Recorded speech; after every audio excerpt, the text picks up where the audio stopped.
नमस्कार, मैं दुष्टर उपाध्याय। इथियोपिया के हेली गुब्बी ज्वालामुखी के फटने के बाद कई देशों पर बड़ा खतरा मंडरा रहा है। इसका असर भारत तक देखा जा रहा है।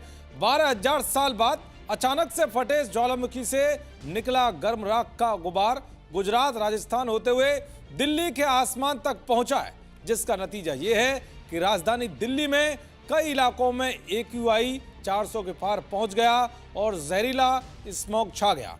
आनंद विहार, एम्स और सफदरजंग के आसपास धुंध दिखाई दी। आपको बताऊंगा कि इस ज्वालामुखी की राख का खतरा अब कहां-कहां बढ़ गया है और भारत में इसके खतरे को लेकर क्या-क्या अपडेट है। साथ ही बताऊंगा कि ज्वालामुखी की राख हवाई जहाज का इंजन फेल करने के लिए क्यों खतरा बन गई है, जिसको लेकर भारत को बड़ा फैसला लेना पड़ा। दरअसल राख का यह गुबार लाल सागर को पार कर मध्य पूर्व और मध्य एशिया की तरफ बढ़ रहा है। राख का यह बादल अब चीन की ओर भी चला गया है। जमीन पर इसका ज्यादा असर महसूस नहीं होगा क्योंकि यह बादल बहुत ऊंचाई पर है, लेकिन यह ऊंचाई ही वो जगह है जहां ज्यादातर यात्री विमान उड़ते हैं। इसकी वजह से भारत में कई अंतर्राष्ट्रीय और घरेलू उड़ानों या तो देरी से चल रही हैं या रद्द कर दी गई हैं। कई उड़ानों को रास्ता भी बदला गया है। हवाई जहाज के लिए राख के बादल सबसे ज्यादा खतरनाक इसलिए होते हैं क्योंकि इससे उनका इंजन खराब हो सकता है। ज्वालामुखी फटने पर बहुत बारीक राख और कण आसमान में फैल जाते हैं।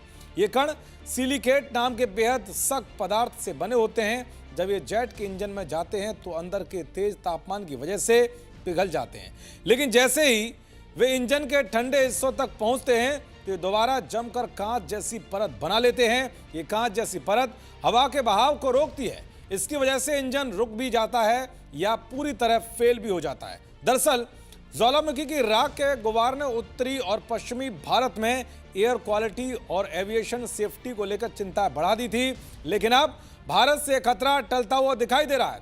इस राख का AQI पर भी कोई असर नहीं पड़ा और ना पड़ेगा। मौसम विभाग के मुताबिक राख का बादल अब चीन की ओर बढ़ रहा है और ऊपरी वायुमंडल में फैल रहा है। आने वाले कुछ दिनों में ये महीन धूल प्रशांत महासागर की ओर बढ़ जाएगी, यानी कि अब चीन में इस खतरे की एंट्री हो गई है। अब देखना यह होगा कि इसका चीन में क्या कुछ असर देखने को मिलता है। देखते रहिए जी न्यूज़। नमस्कार।